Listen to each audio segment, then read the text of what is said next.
Hello everyone, forum M के channel में आपका बहुत बहुत स्वागत है। आज हम डिस्कस करने वाले हैं जंतु विज्ञान। बायोलॉजी का जीव विज्ञान का जो पार्ट है बहुत ही इंपॉर्टेंट है। जंतु विज्ञान आपके बीएससी नर्सिंग एंट्रेंस एग्जाम में काफ़ी सारे क्वेश्चंस देखने को मिलते हैं। तो चलिए प्रैक्टिस क्वेश्चन यहाँ पर शुरू करते हैं। कल वाले वीडियो में हमने 1 से 10 तक तो कर ही लिया था। अगर नहीं देखा है वीडियो तो देख लेना, कल वाला वीडियो लिंक डिस्क्रिप्शन में डाल देंगे। चलिए शुरू करते हैं आज के प्रैक्टिस क्वेश्चन। तो आज का पहला क्वेश्चन है कि समुद्री एनिमोन और क्लाउनफिश के बीच अंतर क्रिया का एक उदाहरण है। बहुत ही अच्छा क्वेश्चन है, इंग्लिश में भी देख लो। द इंटरेक्शन बिटवीन से anemone and Clownfish is example. बताइए। यहाँ पर ऑप्शन है अमेनसेलिज्म, सहभोजिता, सहोपरिता और प्रोटो सहयोग। तो बताइए किस प्रकार का संबंध होता है, किस प्रकार की अंतर क्रिया होती है एनिमोन और क्लाउनफिश के बीच। यह आपके जीव विज्ञान 11th की एनसीईआरटी बुक में अवश्य आपने पढ़ा होगा। तभी तो मैं बार बार बोलता हूं कि बायोलॉजी में एनसीईआरटी पर फोकस करो। नीट में भी वही सिलेबस रहता है और आपके बीएस नर्सिंग में भी एनसीईआरटी से ही क्वेश्चन बनते हैं। ठीक है, तो यहां पर इसका आंसर देने का प्रयत्न करो। आप कोई भी वन ऑप्शन यहां पर सेलेक्ट करो ईमानदारी से, ताकि साथ में आपका टेस्ट भी हो जाए और प्रैक्टिस क्वेश्चन भी एक ही टाइम पे हो जाए। इससे आपका भी टाइम बचेगा। बताइए। आई होप आपने वन ऑप्शन यहां पर सिलेक्ट कर लिया होगा अपने मन में। तो इसका राइट ऑप्शन क्या होगा मैं आपको बताना चाहता हूं। देखो, एनिमोन और क्लाउनफिश का बहुत ही अच्छा इंटरेक्शन यहाँ पर होता है। ठीक है, किसी को कोई नुकसान नहीं है, आराम से यहाँ पर बेनिफिट होता है एनिमोन। ठीक है, तो इसको आप बोल सकते हो, पढ़ा होगा आपने 11th में, सहभोजिता। ठीक है, और 12th में भी आपके खाद्य श्रृंखला में ये क्वेश्चन है। तो कमन सेलिज्म, सहभोजिता, ऑप्शन 2 इसका राइट ऑप्शन हो जाएगा। अगर आपने भी ऑप्शन 2 पे टिक लगाया तो अपने आप को 1 नंबर आप दे सकते हो। अगर आपने किसी और पे लगाया तो 0 नंबर अपने आप को दे सकते हो। तो यहाँ पर सहभोजिता इसका राइट ऑप्शन हो जाएगा। तो इसके लिए हम एक जो टेबल है वो आपको पता होना चाहिए, ताकि इसका आंसर आप दे सको। कोई भी क्वेश्चन आ गया इस तरह का ताकि आप आंसर दे सको, तो वो टेबल में आपको दिखा देता हूँ। जैसा कि आप यहां पर देख पा रहे होंगे, अंतर क्रिया एक होता है सहोपकारिता। ठीक है, इसमें एक जाति को तो क्या होता है फायदा, दोनों को फायदा हो रहा है। यहाँ पर प्लस प्लस का क्या मतलब है फायदा। ठीक है, इधर देख लो आप। जीरो का मतलब है कोई प्रभाव नहीं, प्लस का मतलब है सकारात्मक प्रभाव और नेगेटिव का मतलब नकारात्मक प्रभाव। तो यहाँ पर जहां पर सहोपकारिता आ जाती है तो दोनों जाति को फायदा होता है। ठीक है, अब सहभोजिता, एक को फायदा हो रहा है, दूसरे पर कोई प्रभाव नहीं पड़ रहा है। ठीक है, ये होता है। अब एक होता है परजीविता। तो ऐसे में ए के लिए लाभकारी तो होगा, ठीक है, तथा बी के लिए हानिकारक होगा। जैसे आपने पढ़ा होगा आपके खुद पे, एक होता है जो लीक होती है, जो जुएं होती है, वो भी एक प्रकार से परजीवी का उदाहरण है, क्योंकि उसको तो फायदा हो रहा है बट हमको तो नुकसान हो रहा है ना।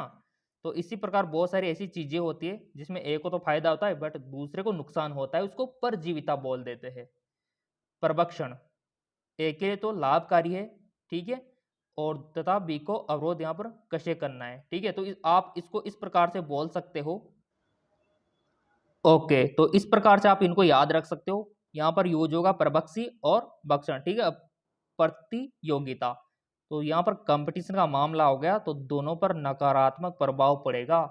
तो ये टेबल आपको पता होना चाहिए, ताकि इस तरह के जो क्वेश्चन अगर आ जाए, बनेंगे और क्वेश्चन तो ठीक है, ताकि आप 1-2 नंबर तो वहां से ले सको। तो ये टेबल याद रख लेना। चलिए, यहाँ पर जो सहभोजिता थी, ए को बेनिफिट था, तो यहां से वो क्वेश्चन आया हुआ है। अब चलते अगले क्वेश्चन की ओर। अगला क्वेश्चन आपका बहुत इंपॉर्टेंट है, थोड़ा सा जूम इसको कर लेते हैं। उस मोलस्क का नाम बताइए जिसमें मसीकोस होता है। Name the mucus which has, बहुत ही अच्छा क्वेश्चन है। ठीक है, इंकसेक। तो यहां पर ऑप्शन है डेविल फिश, कटल फिश, या फिर फेरल ऑस्टर, या फिर मसल। थ्योरेटिकल क्वेश्चन है पूरा, तभी तो मैं आपसे बोलता हूं कि एनसीईआरटी की थ्योरी को थोड़ा सा देख लिया करो। क्वेश्चन डायरेक्ट भी आ जाता है कई बार, डायरेक्ट क्वेश्चन। ठीक है ना। कई बार वैज्ञानिक का नाम पूछ लिया, कई बार आपसे सन पूछ लिया, कई बार ये इस प्रकार के क्वेश्चन पूछ ले, है ना। तो उस मोलस्क का नाम बताइए जिसमें मसीकोस होता है। तो सिंपल, हमने तो पढ़ रखा है एनसीईआरटी, तो हमको तो पता है। आप बताओ कौन सा ऑप्शन होगा, फिर हम चेक करेंगे। आई होप आपने चूज कर लिया होगा। इसका जो राइट ऑप्शन होगा ना, वो होगा ऑप्शन 2, कटल पीस। देखी होगी आपने कटल पीस। चलो मैं आपको दिखा देता हूं। कुछ इस तरह की होती है आपकी कटल पीस, इस तरह का मुंह होता है उनका। ठीक है ना, तो यह याद रखना आप। ओके, तो इसका राइट ऑप्शन कटल फिश हो गया। अगर आपने भी यही चूज किया था तो अपने आप को 1 नंबर दे सकते हो। अगर आपने कोई दूसरा सोचा था तो 0 नंबर अपने आप को दे सकते हो। अगला क्वेश्चन निकल कर आता है यहाँ पर, बहुत अच्छा क्वेश्चन है। और मैंने आपसे पहले ही बोल रखा है कि आपके जो बुक है ना एनसीईआरटी की, उसमें मेंढक वाला, मेंढक के बारे में पढ़ लेना, कॉकरोच के बारे में पढ़ लेना, घड़ियाल के बारे में पढ़ लेना, केचुए के बारे में पढ़ लेना, क्वेश्चन बनेगा 100%। तो देखो, निम्नलिखित में से किस प्राणी का हृदय पृष्ठीय पक्ष पर होता है, यानी कि डोर्सल साइड पे होता है। बहुत अच्छा क्वेश्चन है। Which of the following animal has it head of the dorsal side. बता किसका होता है, मछली का होता है क्या, मेंढक का होता है क्या, बंदर का होता है क्या, तिलचट्टे का होता है क्या। अगर आपने पढ़ा होगा मछली के बारे में, मेंढक के बारे में, तिलचट्टे के बारे में, तो आसानी से आप इसको कर सकोगे, क्योंकि मैंने तो पहले ही बोल रखा है एनसीईआरटी के बारे में। तो यहां पर मेंढक की संरचना मैंने आपको कल ही दिखाई थी। तो इसका राइट ऑप्शन बताइए क्या होगा। आई होप आपने 1 ऑप्शन चूज कर लिया होगा। इसका जो राइट ऑप्शन हो जाएगा वो हो जाएगा कॉकरोच। ठीक है ना, तिल चट्टा हो जाएगा। इसका जो हेड है वो डोर्सल साइड पे होता है। और ये ऑप्शन इसीलिए टिक लगाया क्योंकि हमको तो पता था उसकी स्ट्रक्चर, संरचना। चलो मैं आपको दिखा देता हूं कि किस प्रकार की संरचना होती है। बेकाउ जी, यहाँ पर मछली का जो हार्ट है वो अंदर होता है, आपने देखा होगा। बंदर का भी अंदर ही होता है, अपने यहाँ होता है ना सीने पे, उनका भी इसी तरीके से होता है हृदय। और मेंढक का भी सेम वही कंडीशन होती है जो इंसान में होता है, कुछ उसी तरीके से एडजस्ट किया होता है। बट तिल चट्टे में जो हार्ट है वो डोर्सल साइड पे होता है, पृष्ठीय पक्ष पर होता है। इसीलिए इसका आंसर यहाँ पर तिल चट्टा हुआ। बाकी ये 3 ऑप्शन यहाँ पर नहीं आए। तो ऐसी क्वेश्चन आपको सोल्व करना होता है। सो मैं आपसे यही कहूंगा, तिल चट्टे का, कॉकरोच का, बाण का जो यहाँ पर स्ट्रक्चर है, बाहर का जो स्ट्रक्चर आप बोलते, बाह्य स्ट्रक्चर आप बोलते हो, ये आपको पता होना चाहिए। ये देखो, ये हृदय इसका अंदर वाला, तो ये पूरा डोर्सल सतह पर रहने वाला है। कॉकरोच का ये डोर्सल सतह पर है हृदय। ये अंदर की संरचना है कॉकरोच की। और ये है मछली की संरचना। तो मछली में भी देख लो, अंदर ही रहता है, डोर्सल पर नहीं होता है। तभी मैं आपसे बार बार बोलता हूं कि डायग्राम बहुत इंपॉर्टेंट है। अगर बायोलॉजी में आपने डायग्राम भी याद रख लिए तो आपका काम बन गया समझो। ठीक है, तो ये डोर्सल पे आप देख सकते हो। क्लियर? ओके, तो इसका राइट ऑप्शन 4 हो जाएगा, तिलचट्टा। अगर आपने भी यही टिक लगाया था पहले तो अपने आप को 1 नंबर दे सकते हो आप, अदरवाइज 0। और आपके मुकेश सर तो देखो, इतना अच्छा आपको समझाएंगे, सीधा दिमाग में घुसेगा, सीधा ब्रेन में आपके जाएगा। ठीक है, तो देखो आपके मुकेश सर ने डिसीजन लिया है, निर्णय लिया है कि जो आर्थिक रूप से कमजोर स्टूडेंट है उनको भी फ्री में पढ़ाया जाए ताकि उनका सिलेक्शन हो सके। और एमकेएस एकेडमी ऐप पर भी फ्री पढ़ाएंगे, फ्री लाइव क्लास लेंगे आपकी। सिंपल सी बात है। देखो, पढ़ाई का कोई मोल नहीं होता। ठीक है, बिल्कुल निःशुल्क तैयारी हम करवाएंगे। तो यहां पर आ जाइए, अगला क्वेश्चन है, श्लेष्मा ग्रीवा कोशिकाएं, मुख्य कोशिकाएं और अमलजन कोशिकाएं, ये किसके इससे है स्टूडेंट बताओ। म्यूकिस नेक सेल, चैप सेल यानी कि मुख्य सेल, ठीक है, एंड ऑक्जेंटिक सेल, ये किसके कंपाउंड है। ग्रंथियां तो आपने पढ़ी होगी ना, मैंने आपको पढ़ाया भी था ग्रंथियों के बारे में कि इंसान में जितनी भी ग्रंथियां हैं, ऊपर से लेकर नीचे तक की पूरी आपको पता होना चाहिए। पीयूष ग्रंथि, गाइड आपने सुना हो, थायराइड ग्रंथि, ठीक है, थाइमस ग्रंथि, अग्नाशय ग्रंथि, और वर्षण हो गया। ठीक है, तो ये सारी चीजें आपको पता होना चाहिए। अग्नाशय, यकृत, सब ये ग्रंथियां रहने वाली है। और आपके लिए तो मैं स्पेशल वीडियो भी बना दूंगा जितनी भी ग्रंथियां हैं ना उसके ऊपर। तो यहाँ पर देखो ऑप्शन है gastric gland, intestine gland, pancreas यानी कि अग्नाशय, यकृत कोशिकाएं। तो हमको तो पता है क्योंकि एनसीईआरटी की जो बुक है वहाँ पर पूरा इसका डायग्राम दे रखा है, तो वो डायग्राम हमें पता है, इसीलिए इसका आंसर हमें पता है। आप बताओ इसका राइट ऑप्शन पहले क्या होगा।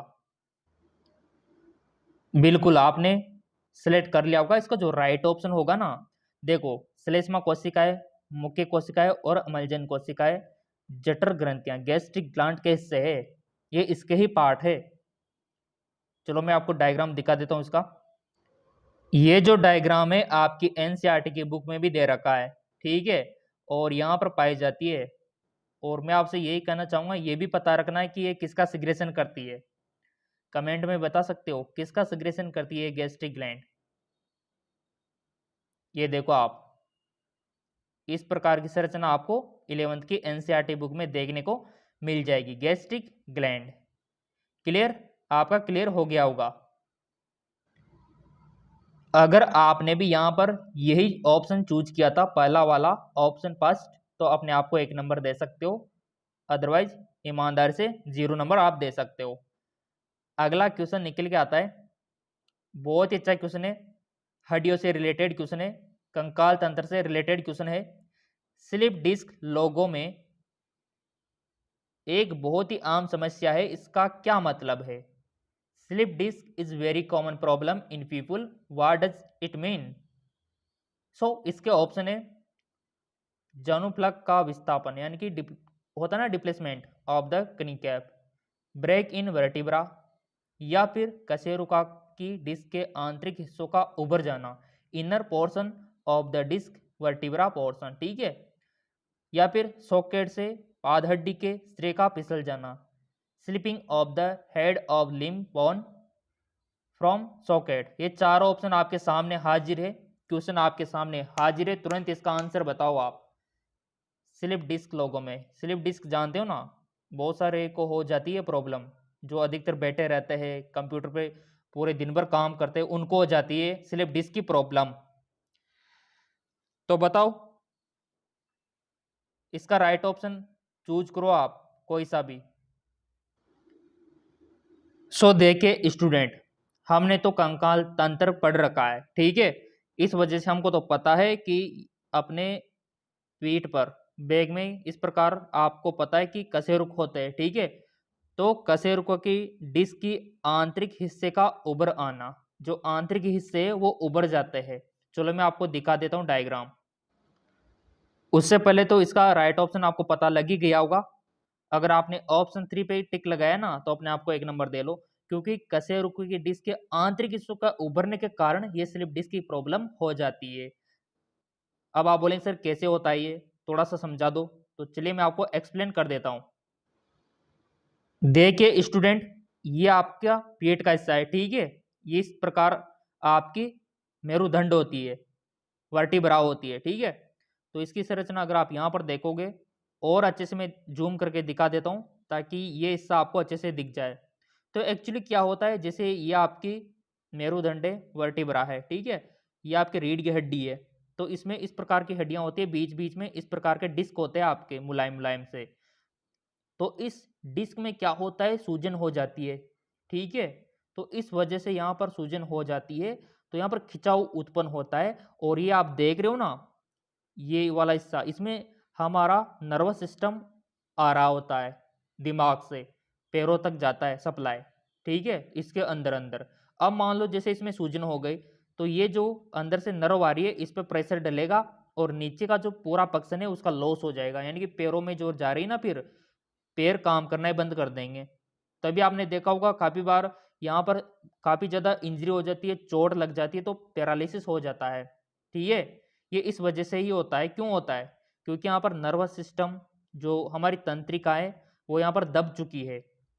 ऐसे में ये बहुत ही खतरनाक सिचुएशन है। थोड़ा और मैं समझा देता हूँ डायग्राम से, जैसा कि आप यहाँ पर देख पा रहे होंगे। इस प्रकार हमारे शरीर में तंत्रिकाएं फैली रहती है, ठीक है, ये दिमाग से निकल कर आ रही है ये ब्लू कलर वाली, ठीक है।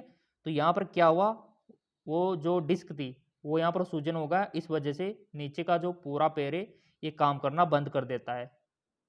तो ये आपको पता होना चाहिए, इसको बोलते हैं स्लिप डिस्क। ठीक है, तो इसीलिए मैं बोलता हूं एक्सरसाइज किया करो ताकि इस प्रकार की समस्या आपको ना हो। इसी वजह से इसका जो राइट ऑप्शन है यही ऑप्शन 3 है, क्योंकि आंतरिक हिस्से का उभर जाना। ठीक है, क्लियर हो गया होगा, हमारे स्टूडेंट को यहाँ पर बिल्कुल भी डाउट नहीं होना चाहिए। और यहाँ पर बहुत ही अच्छा क्वेश्चन निकल के आ गया कंकाल तंत्र से।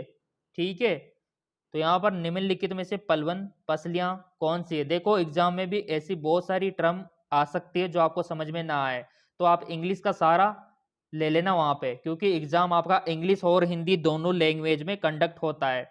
तो यहाँ पर अगर आपको पलवन मान समझ में नहीं आया तो फ्लोटिंग रिब्स ये बोल रहा है। ठीक है, तो क्वेश्चन है which among the following are floating ribs? कंकाल तंत्र आपने पढ़ा होगा, और मैं ये कहना चाहूंगा वो डायग्राम आपको पता होना चाहिए। पहले तो आप ईमानदारी से इसका राइट ऑप्शन देने की कोशिश करो, क्योंकि आपने 11th में पढ़ ही लिया होगा कंकाल तंत्र। कंकाल तंत्र से क्वेश्चन बनते हैं आपके, कोई भी एंट्रेंस एग्जाम दो, चाहे आप एम्स का दो एंट्रेंस एग्जाम, क्वेश्चन बनता है।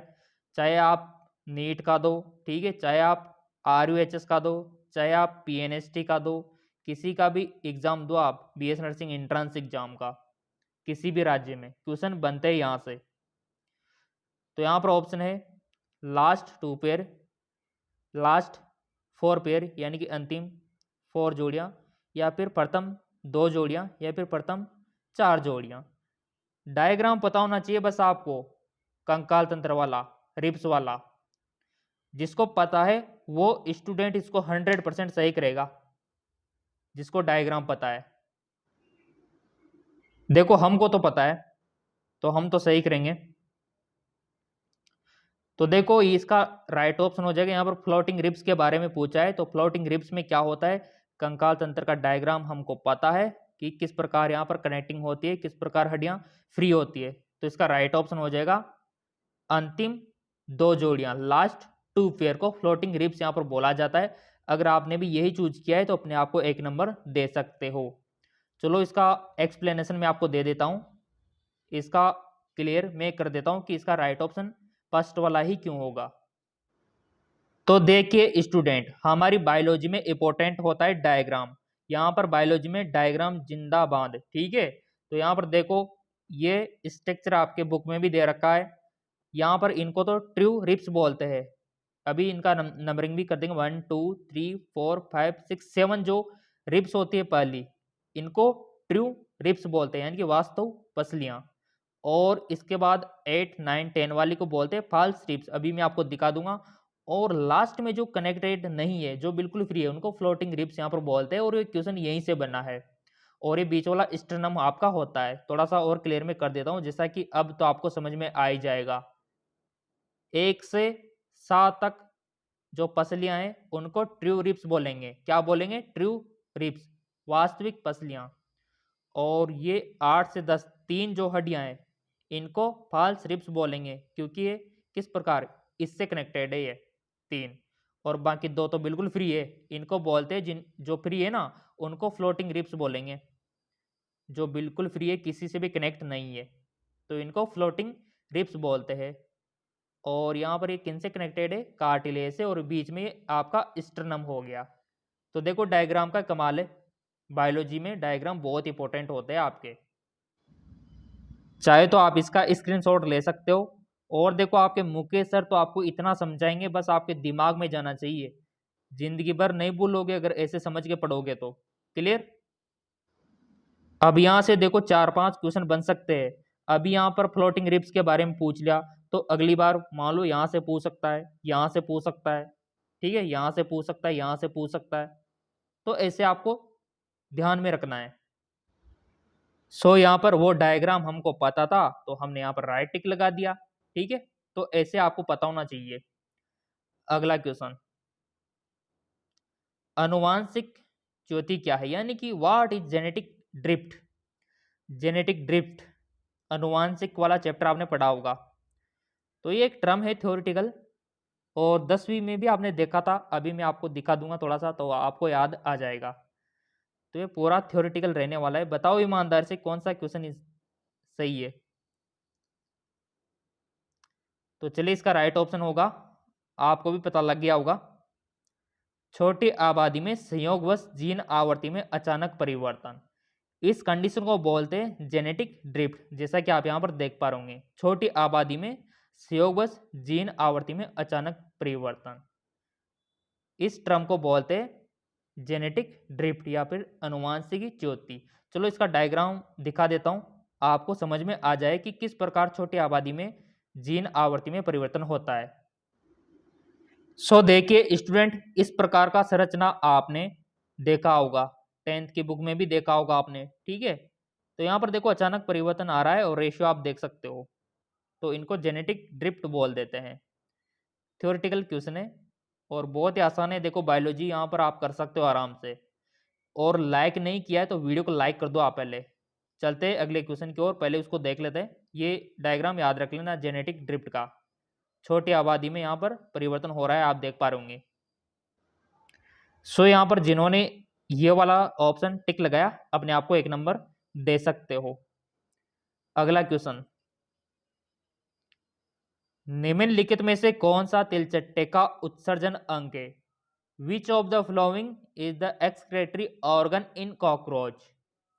ऑप्शन है आपके सामने, हरित ग्रंथि, मेलपी की नलिका, या फिर क्रेटिडियम, या फिर नेफ्रेडियम वक्रक। मैं आपसे और कहना चाहूँगा कि जितने भी, जैसे आप मछली हो गया, उसका उत्सर्जन आपको पता होना चाहिए, अंग क्या है, मनुष्य का क्या है, ठीक है, सर्पिसर्प का क्या है, इनके उत्सर्जन अंग आपको पता होना चाहिए। कोई भी क्वेश्चन पूछा जा सकता है। मेंढक का पता होना चाहिए उत्सर्जन अंग, हर एक जंतु का पता होना चाहिए आपको उत्सर्जन अंग, ठीक है ना। तो बताओ क्या होता है। और उत्सर्जित पदार्थ भी पता होना चाहिए मनुष्य का कि क्या उत्सर्जन करता है, ऊंट का पता होना चाहिए वो क्या उत्सर्जन करता है, मछली का पता होना चाहिए वो क्या उत्सर्जित करती है, ठीक है ना। ये 2 चीजें आपको पता होना चाहिए, एक तो उत्सर्जन अंग और एक उत्सर्जित पदार्थ। क्लियर? तो बताओ तिलचट्टे का क्या है, तुरंत बताओ। पढ़ा होगा तिलचट्टे के बारे में आपने,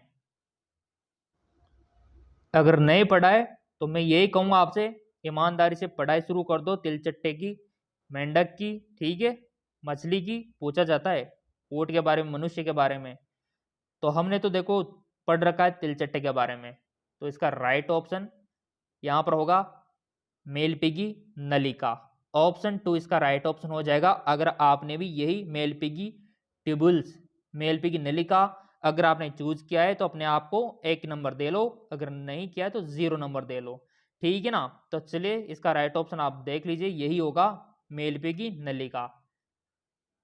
चलो इसका डायग्राम मैं आपको दिखा देता हूं कि किस प्रकार होती है मेलपिगी नलिका। जैसा कि आप देख पा रहे होंगे, मेलपिगी ट्यूबल्स ऑफ कॉकरोच।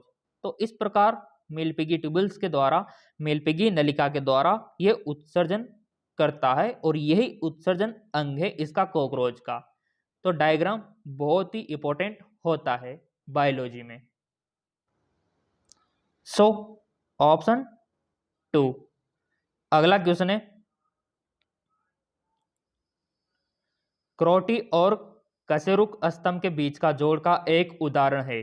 बहुत ही अच्छा क्वेश्चन है, जॉइंट से रिलेटेड और कंकाल तंत्र से देखो काफी सारे क्वेश्चन बनते हैं आपके।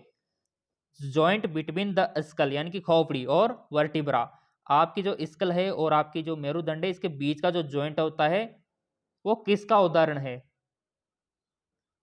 बताइए।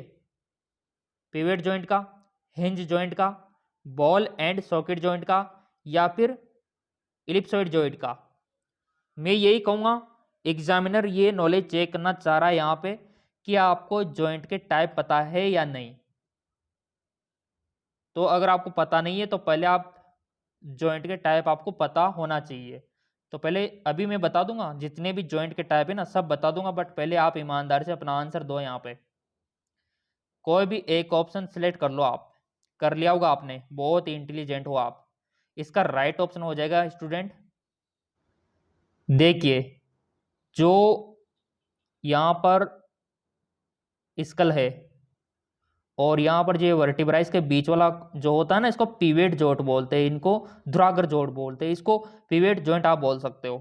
तो इसका राइट ऑप्शन यही होगा, पिवेट जॉइंट। अगर आपने भी यही किया है ना तो 1 नंबर दे लो अपने आप को।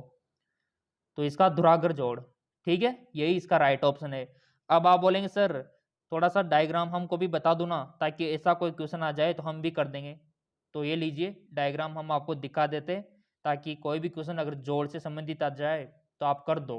और आपके मुकेश सर तो आपके साथ है, आपके एम के सर आपके साथ है, निःशुल्क तैयारी करवाएंगे आपकी, और एंट्रेंस एग्जाम के टॉपर आप ही होंगे, पक्का लिख के रख लो आप केवल ये डायग्राम याद रख लो, देख लो खुद आप। ये खोपड़ी है, स्कल है, और ये क्या है, वर्टिब्रा नीचे आ रही है, ठीक है। इसके बीच का जो जॉइंट है इसको पिवेट जॉइंट बोलते हैं, ठीक है। और इसके बाद हमारा जो कंधा होता है, यहाँ का जो जॉइंट होता है ना, इसको बॉल एंड सॉकेट जॉइंट हम बोलते हैं, ठीक है, यहाँ पर कंधे वाले को। और जो आपको पता है यहाँ पर जो होता है कनी में, ठीक है, एल्बो में, तो इसको क्या बोलते हैं, हिंज जॉइंट, जो दरवाजे की तरह ओपन होता है ए की तरह, ठीक है, हिंज जॉइंट। और आपको पता होगा कि हमारी जो गर्दन होती है वहां पर किस तरह के होते हैं, उसको बोलते हैं ग्लिडिंग जॉइंट, ठीक है, जो इस प्रकार के होते हैं ना, एक दूसरे के ऊपर खिसक सकते हैं, तभी तो हम गर्दन को हिला सकते हैं। और यहाँ पर देख लो जो हमारे अंगूठे के यहाँ पर होता है उसको सेडल जॉइंट, ठीक है, कुछ इस तरह के का। और आपने देखा होगा जो हमारी रेडियो अल्नाएं और यहाँ पर अंगुलास्थियां इसके बीच का जो है उनको कॉर्डियोइड जॉइंट। तो ये आपको पता होना चाहिए, चाहे तो आप स्क्रीन का शॉट ले सकते हो, यहाँ पर भी आप देख लो, खुद देख लो आप। Number 1 pivot joint, number 2 hinge joint, ये नीचे दे रखा है सबका। तो ये बहुत इंपॉर्टेंट है डायग्राम आपके लिए, और डायग्राम से आप काम बन जाएगा, मैं बोल रहा हूँ ना, चाहे तो आप टॉपर भी आ सकते हो डायग्राम से, क्योंकि आप सभी को पता है रटना इंपॉर्टेंट नहीं है। हमने तो देखो बेसिक से ही करके एंट्रेंस एग्जाम में टॉप आ गए थे, सिंपल सी बात है।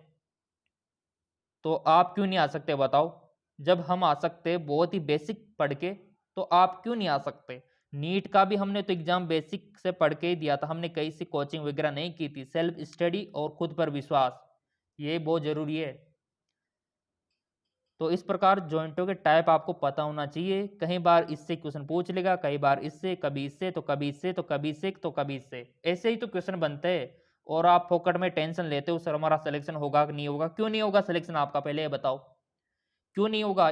आप इतने इंटेलिजेंट हो, आपको कम से कम ये तो पता है ना कि टाइप क्या है, बस यही इंपॉर्टेंट है, यहाँ पे बेसिक पता होना चाहिए बस। अब देखो आपको बेसिक ही पता नहीं होगा तो फिर देखो ऐसे में तो बहुत प्रॉब्लम है। बेसिक तो आप कर ही सकते हो, ये बच्चों वाले, जैसे बच्चे को पता हो जाए बहुत सारे जॉइंटों को, तो आप भी कर सकते हो। सो हमको डायग्राम पता था तो हमने इसका आंसर कर दिया। तो ऐसे कोई भी क्वेश्चन पूछ लेगा ना हमसे तो हम तो कर देंगे, क्योंकि हमको डायग्राम पता है। ये भी कर देंगे हम, ये वाला भी पूछ लेगा तो भी कर देंगे, ये वाला पूछ लेगा तो भी कर देंगे। तो ऐसे कोई टेंशन वाली बात ही नहीं है, कोई भी एंट्रेंस एग्जाम ले लो हमारा, तो इस तरीके से आपका तैयारी होना चाहिए। देखो कोई भी क्वेश्चन पूछ ले, कोई दिक्कत ही ना हो आपको। निम्नलिखित में से किस अंग को आरबीसी के कब्रिस्तान के रूप में जाना जाता है। अब ये तो सबको आना चाहिए, देखो which of the following organ is called the graveyard of RBC. बताओ, बच्चों वाला क्वेश्चन है ये तो। आप सबको पता होगा कि हमारी जो रेड ब्लड सेल्स, लाल रक्त कणिका है, इसका एक जीवन काल होता है, कितना होता है पता है आपको। और यहाँ पर मैं आपको बताना चाहूँगा, आरबीसी का जीवन काल पता होना चाहिए, डब्ल्यूबीसी का भी होना चाहिए, और प्लेटलेट्स का भी होना चाहिए, और इनकी अमाउंट भी पता होना चाहिए आपको कि कितनी अमाउंट होती है। हमने तो पढ़ा रखा है सब कुछ, और आपके बुक में भी दे रखा है। तो यहाँ पर इसका राइट ऑप्शन हो जाएगा आपका स्प्लीन, पलीहा। अगर आपने भी यही किया तो अपने आप को 1 नंबर दे लो, वेरी गुड। अगर किसी ने किसी और पर टिक लगाया तो 0 नंबर दे लो। अगर आपने स्प्लीन किया है, पलीहा पे किया है, तो राइट ऑप्शन है, क्योंकि आरबीसी का कब्रिस्तान यही है, जो नष्ट होती है आरबीसी वो यहीं पर होती है। अब एक क्वेश्चन यूं आता है कि ब्लड बैंक से रिलेटेड, उल्टा आता है इसका, तो ऐसे क्वेश्चन आपको पता होना चाहिए। तो राइट ऑप्शन इसका स्प्लीन हो जाएगा। सिलेक्शन तो पक्का है आपका, अगर एक क्वेश्चन आप कर पा रहे हो ना तो 100% सिलेक्शन है। रेडियल सिमेट्री इज फाउंड, यानी कि अरेय सममिति किसमें पाई जाती है? तो बच्चों वाला क्वेश्चन है, एनसीईआरटी पढ़ रखी है आपने, अरेय सममिति, द्विपार्श्व सममिति। तो यहां पर ऑप्शन है केचुआ, जेलीफिश, घोंगा, सिल्वरफिश। तुरंत बताओ इसका राइट ऑप्शन क्या होगा? बिल्कुल आपने वन ऑप्शन यहां पर चूज कर लिया होगा। देखो यहां पर जो इसका राइट ऑप्शन होगा वो होगा जेलीफिश, ठीक है। जेलीफिश इसका राइट ऑप्शन होगा। क्यों होगा? क्योंकि जेलीफिश आपने देखी होगी कुछ इस तरीके की होती है, हमको तो पता है ना पूरा डायग्राम, डायग्राम जिंदाबाद। बायोलॉजी में डायग्राम पता होना चाहिए। देखो हमारा जो दिमाग है वो डायग्राम को ज़्यादा याद रखता है। हमारा जो दिमाग है वो इस तरीके से बना हुआ है कि जो फोटो होता है, जो इमेज होता है ना, उसको जल्दी कैप्चर करता है कंपेयर टू लिखित। तो डायग्राम याद रखा करो। देखो हम तो डायग्राम से ही याद रखते थे, तो आप भी डायग्राम से याद रखा करो। तो हमने जेलीफिश का डायग्राम पता है तो इसलिए हमने इसका राइट ऑप्शन कर दिया। और देख लेते हैं इसका क्या ऑप्शन है। तो देखो आंसर भी यही है, जेलीफिश, ठीक है। तो ऐसे क्वेश्चन होता है सोल्व। अब आप बोलेंगे सर ये कहाँ पर पढ़ा था? तो मैं दिखा दूं ना, 11th की बुक में पढ़ा था, अभी मैं आपको दिखाता हूँ। ये रही आपके बायोलॉजी की बुक, प्राणी जगत वाला चैप्टर, ठीक है। और ये रहा आपका, खुलते आ जाएगा ये समितियां, ये रही आपकी अरीय समिति, और ये रही दूसरी आपकी द्विपार्श्व समिति। तो क्वेश्चन तो यहीं से तो बनते हैं। मैंने बोला ना एनसीईआरटी को छोड़ के कहीं नहीं जाएंगे, बस आप थोड़ा सा प्रैक्टिस क्वेश्चन करते रहो। तो यहाँ पर अरे समिति क्या होती है ये पूछने की यहाँ पर जरूरत ही नहीं है, खुद लिखा हुआ है यहाँ पर कि अरे समिति किसको कहते हैं? कि शरीर को दो समरूप भागों में विभाजित करती है। यानी कि जब किसी भी केंद्र ये अक्ष से गुजरने वाली रेखा प्राणी शरीर को दो समरूप भागों में विभाजित कर दिए, उसको अरे समिति बोलते हैं।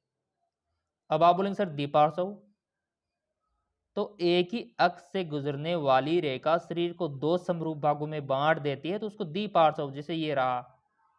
और अरीय किसी भी केंद्रीय अक्ष से गुजर जाए, ठीक है। तो बस यहां पर आपका काम बन गया और क्वेश्चन पूछा जाता है यहां से। एग्जाम्पल भी देख लो अरीय समिति के कुछ एग्जाम्पल यहां पर, क्लियर। इसीलिए इसीलिए इसका जो आंसर है वो जेलीफिश यहां पर रहने वाला है। अब आप में से बहुत सारे स्टूडेंट पूछेंगे सर जेलीफिश का फोटो भी दिखा दो, जेलीफिश क्या होती है, हमने कभी देखी नहीं। तो चलिए मुकेश सर आपके तो पूरा डाउट क्लियर करेंगे, जेलीफिश दिखा देता हूं आपको। तो ये लीजिए, ये है जेलीफिश, ठीक है। अब ऐसे कटिंग करो, सेम कवर हो जाएगा, रेशमिति पाई जाती है इसमें, देख लो अब आप। तो मुकेश सर तो आपके साथ है ना, क्यों टेंशन लेते हो आप? जब मुकेश सर आपके साथ है तो एंट्रेंस एग्जाम की टेंशन की छोड़ो बात। तो इस तरीके से आपको पता होना चाहिए डायग्राम, क्लियर। अगर आपने भी पहले इसका ऑप्शन यही चूज किया था तो अपने आप को एक नंबर दे सकते हो। अगला क्वेश्चन है, यहां से तो 101% क्वेश्चन हमेशा बनता है। मेल रिप्रोडक्शन और फीमेल रिप्रोडक्शन से 101% मुकेश सर की गारंटी है, हमेशा क्वेश्चन बनता है यहां से, लिख के रख लो कि सर्जिकल स्टरलाइजेशन इन मेल, यानी कि पुरुष में शल्य नसबंदी को क्या बोलते हैं, क्या नाम दिया जाता है, कुछ होना नहीं है यहाँ पर। अगर मेल की पता है तो फीमेल की भी याद रख लेना साथ में। तो यहाँ पर क्वेश्चन पूछा गया है, ऑप्शन दे रखे, वेसेक्टोमी, ट्यूबेक्टोमी, या फिर हिस्टेक्टोमी, या फिर ऑटोटोमी। बताइए इसका राइट ऑप्शन क्या होगा, तुरंत बताओ आप ईमानदारी से। पुरुष में शल्य नसबंदी को किस नाम से जाना जाता है? देखिए पढ़ा होगा आपने रिप्रोडक्शन वाले चैप्टर में, ठीक है, कि जैसे मनुष्य यानी कि जो मेल है उसमें जो शुक्र वाहिनियां होती हैं उनको काट दिया जाता है ताकि फर्टिलाइजेशन ना हो, ताकि जो वीर्य है, शुक्राणु है, वो अंडाशय तक ना पहुंच पाए, ठीक है, स्त्रियों के।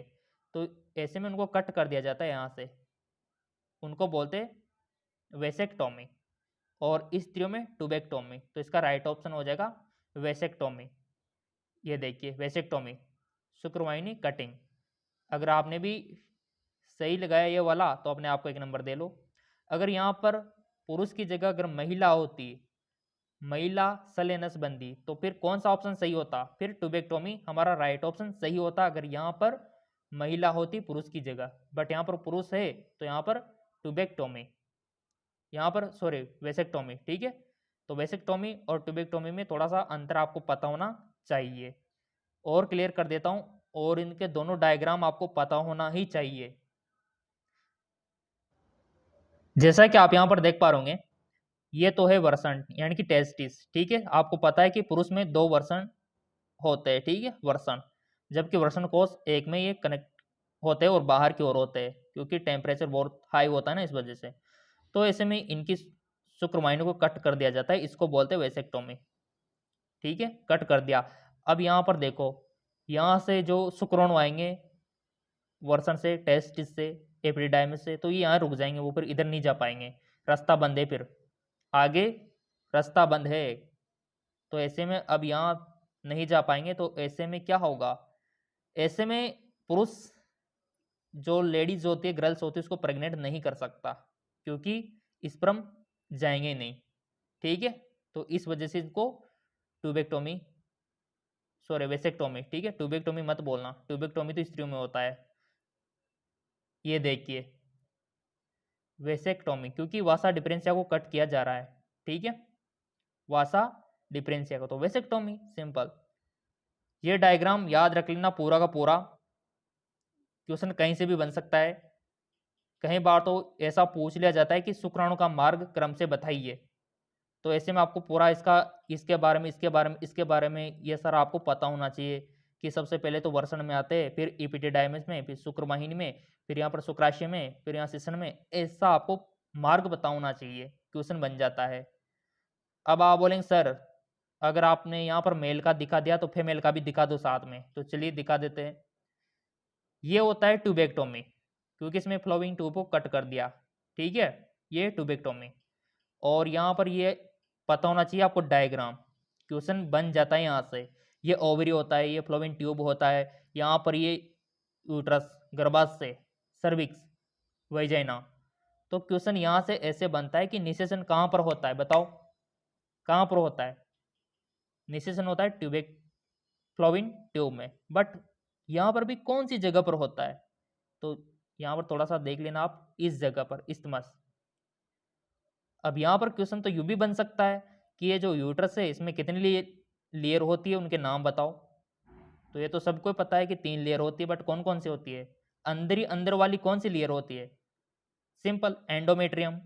तो ऐसे क्वेश्चन बनते हैं, आपको डायग्राम ही इंपॉर्टेंट है, मैं तो यही कहता हूँ।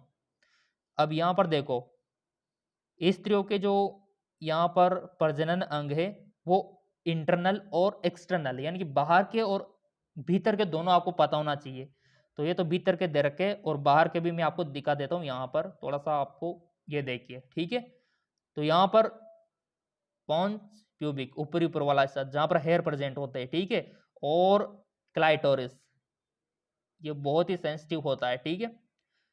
लेबिया, माइनोरा और मेजोरा, ये जो बाहर का हिस्सा है ये मेजोरा है, और अंदर वाला माइनोरा है, ठीक है। ये क्वेश्चन बन सकता है। और यहाँ पर आप देख पा रहे यूरेथ्रल ओरिपिस ऊपर होता है, और वेजाना ओरिपिस, 2 यहाँ पर छिद्र होते हैं, ठीक है, यूरेथ्रल और वेजाइनल। तो ये डायग्राम भी आपको पता होना चाहिए फीमेल जेनाइटल का, क्वेश्चन बनता ही बनता है यहाँ से। आई होप आपको समझ में आ गया होगा। ओके, तो देखो आपके मुकेश सर तो आपके साथ है, पूरा हेल्प आपको करेंगे। जिन्होंने इस पर टिक लगाया था 1 नंबर दे लो अपने आप को। अगला क्वेश्चन, और वीडियो को लाइक अवश्य कर देना ताकि इस प्रकार की मेहनत हम आपके लिए करते रहे। दंत विन्यास का वह प्रकार जिसमें दांत जबड़े के सॉकेट में, बहुत ही तो बच्चों वाला क्वेश्चन है। The type of dentition is which teeth are the socket of the jaw, acrodont या फिर सिक दंत या फिर ग्रब दंत या फिर थीकोडंट। बताइए क्या होगा, जबड़े के सॉकेट में है। दांत जब जबड़े के सॉकेट में होते हैं तो बच्चों उसको बोलते हैं थीकोडेंट, ठीक है, क्या बोलते हैं, थीकोडेंट। तो इसका राइट ऑप्शन थीकोडेंट हो गया। अगर आपने भी यही चूज किया था तो 1 नंबर दे लो। अब आप बोलेंगे सर थोड़ा सा इसको एक्सप्लेन करिए, तो चलो कर देते हैं हम। तो देखो बच्चों, यहाँ पर इस प्रकार का आपका जबड़ा होता है, उसमें दांत होते हैं, ठीक है। थीकोडेंट यानी कि ये है जाव बोन, और इसमें सॉकेट, ये देखो सिंपल सा है, सॉकेट यानी कि जबड़े में एडजस्ट हो रहे तो इसको थिकोडेंट आप बोल सकते हो। ठीक, तो यहाँ पर ये इनका टाइप भी आपको पता होना चाहिए, सॉकेट ऑफ द जाओ। तो इस प्रकार ये एडजस्ट होते, तो और इनके टाइप भी पता होना चाहिए, इंसिजर, कैनाइन, प्रेमोलर, मोलर। क्वेश्चन तो यहाँ से भी बन जाता है। और ये देखो हमारे जो ये दांत होते हैं इनको बोलते हैं इंसिजर। ठीक है, क्या बोलते हैं? इंसिजर। और इनको बोलते हैं हम कैनाइन, और इनको बोलते हैं हम प्रेमोलर, और इनको बोलते हैं मोलर। जिनको देखो हर एरिया में अलग अलग बोलते होंगे, हिंदी में जो भी आपकी लैंग्वेज हो, किसको दाढ़ बोलते हैं, बट इंग्लिश में तो सेम ये रहेगा क्रम। तो ये क्रम भी याद रख लेना। और मैं आपसे कहना चाहूँगा कि दंत सूत्र भी याद रख लेना। यहाँ पर देख पा रहे होंगे आप दंत सूत्र, थोड़ा सा इसको कर देते हैं, ये लो दंत सूत्र। दंत सूत्र याद रखना गाइज, पूछा जाता है डेंटल फॉर्मूला, जैसा कि आप देख पा रहे होंगे। तो ये एक ही क्वेश्चन से देख लो, मैंने 3-4 क्वेश्चन आपके रेडी कर दिए आपके मुकेश सर ने। क्लियर? ओके, तो इसीलिए हमारा राइट ऑप्शन थिकोडेंट यहाँ पर हो गया, क्योंकि जबड़े के सॉकेट में दांत है। ठीक है, अगला। और आपको बिल्कुल भी चिंता नहीं करनी है, सिलेक्शन तो आपका 100% है। ऐसे ही तो क्वेश्चन आएंगे, अगर ये क्वेश्चन आप कर पा रहे हो तो अभी से सिलेक्शन समझ लो आप। तो सभी मछलियों में वाताशय का इस्तेमाल के लिए होता है। Air bladder in the fish in use, सामान्य श्वसन, भंडारण, उत्प्लाव नियंत्रण, या फिर वसा का जमाव। थ्योरेटिकल क्वेश्चन है पूरा, थ्योरेटिकल यानी कि आपने एनसीईआरटी पढ़ी होगी तो आप इसको कर सकते हो। तो देखो एयर ब्लैडर जो होते हैं ना, आलपिस यूज किसमें करती है? उत्प्लावन नियंत्रण के लिए करती है। रेगुलेटिंग वैलेंसी, उत्प्लावन नियंत्रण। अगर आपने भी यही किया था तो अपने आप को 1 नंबर दे लो, क्योंकि इसका राइट ऑप्शन क्या होगा? उत्प्लावन नियंत्रण। तो सभी मछलियां अपने एयर ब्लैडर का यूज इसी में ही करती है। अगला क्वेश्चन है, और चैनल सब्सक्राइब अवश्य कर लेना ताकि आपको फ्री ऑफ कॉस्ट क्वेश्चन मिलते रहे। इरिथ्रोब्लास्टोसिस इन कंडीशन, किस कंडीशन में होता है इरिथ्रोब्लास्टोसिस? गर्भ रक्ताणु, आपने देखा होगा, जानते हो ना इरिथ्रोब्लास्टोसिस। जब एक शिशु का जन्म तो नॉर्मल हो जाता है, जबकि दूसरे की मृत्यु हो जाती है। क्यों हो जाती है वो तो आपको पता ही होगा। जब कोई भी गर्ल्स जिसका ब्लड यहाँ पर आप मान सकते हो नेगेटिव है, ठीक है, और वो प्लस पॉजिटिव वाले बॉयज से प्रेगनेंसी अचीव कर लेती है, तो ये बहुत ही कॉम्प्लिकेटेड प्रोसेस है गाइज। तो यहाँ पर कब होती है ऐसी कंडीशन बताओ? माता RH पॉजिटिव है। इस क्वेश्चन का आंसर पहले आप देने की कोशिश करना और अपने आप को मार्किंग करते जाना। क्या माता RH पॉजिटिव है और ग्रप नेगेटिव है तब, या फिर माता RH नेगेटिव है और ग्रप पॉजिटिव है तब, या फिर माता और ग्रप दोनों ही नेगेटिव है और पिता पॉजिटिव है, या फिर माता पॉजिटिव है और पिता नेगेटिव है? बहुत अच्छा क्वेश्चन है, दो आंसर इसका। बहुत ही इंटेलिजेंट क्वेश्चन है ये, और जिसको आंसर आ गया समझो वो BSc नर्सिंग एंट्रेंस एग्जाम का टॉपर होगा। लिख के रख लो आप, इसका आंसर जिसको आ गया वो टॉपर ही होगा। बताओ बताओ क्या होगा इसका आंसर? वीडियो को पॉज करके भी निर्णय ले सकते हो, डिसीजन ले सकते हो। इसका राइट ऑप्शन आई होप आपने चूज कर लिया होगा। देखो इसका राइट ऑप्शन होगा माता नेगेटिव है और गर्भ पॉजिटिव है। इस कंडीशन में इरिथ्रोब्लास्टोसिस होती है। ठीक है, माता का जो ब्लड है वो RH नेगेटिव होता है और गर्भ RH पॉजिटिव होता है, तब ये डेवलप होती है। चलो आंसर देख लेते हैं। तो आंसर भी यही है कि माता नेगेटिव हो और गर्भ पॉजिटिव हो। तो ऐसे में जो फर्स्ट बच्चा होता है उसकी डिलीवरी नॉर्मल हो जाती है, यानी कि जिंदा रहता है वो, जबकि दूसरा जो डिलीवरी होती है उसमें मृत्यु हो जाती है बच्चे की। तो ये होता है इरिथ्रोब्लास्टोसिस, ये आपको पता होना चाहिए।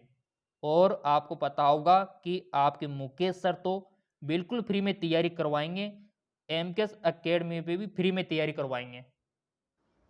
अब यहाँ पर आप ईमानदारी से बताओ कितने क्वेश्चन आपने सही किए।